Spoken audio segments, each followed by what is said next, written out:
I don't know how many of you have Black Southern grandmothers, but when they tell you to sit down, that's exactly what you need to do. And so, as I'm sitting down, my grandmother says, "Sophie, I want to tell you a story about your great-grandmother Ruth." And I'm like, "Okay, tell me the story." And she says that my grandmother was married to my great-grandfather who worked on the railroad, and my grandmother was able to be a housewife. But my Mimi told me that my grandmother had one rule, and that was that ain't no man gonna control my finances.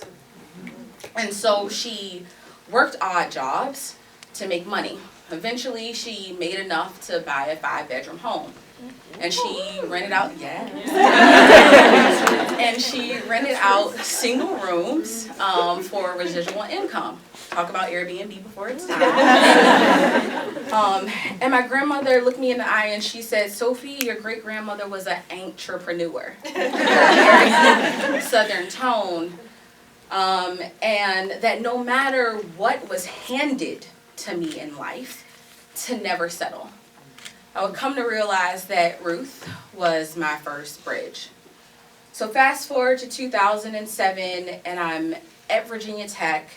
I am living my best life, straight A student. I'm online for Delta Sigma Theta Sorority Incorporated, and it is a good time. One particularly long night before, I had woke up with my line sisters and we got a message. The message simply said, "Classes are canceled. There had been an incident." I'm like, okay, it was a long night. I'm gonna take this nap. So I take a nap. About an hour later, I wake back up, and my line sisters and I receive another message. This one says, "Suspect in custody, classes will resume." Now, I told you earlier I was a straight A student, so I'm hauling ass to get to class. And needless to say, that was and still is the worst day of my life. We lost 32 Hokies, including one of my very good friends, and the things that I saw on that day no one should ever see. I was depressed and low, and life was really dark for me. And I had to figure out how to make it through. So I moved to London, went to Imperial College, and eventually would return back to Virginia Tech to graduate. I did make it through, but I realized that Virginia Tech would be my first tunnel. So now the year is 2011, I've graduated from Virginia Tech, I've got VA in my rear view, and I get my first job outside of college working at Wells Fargo. My boss at the time, Elaine Cunningham, was balling out of control because she met her husband through an acquisition. Wells Fargo had bought his bank. She hired me as her executive assistant, but she never ever treated me like one.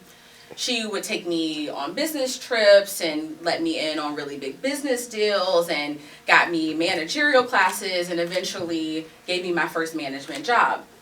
And one day I asked, like, "Elaine, why are you doing all of this?" And she told me that she felt a responsibility to pour into me because I reminded her of herself.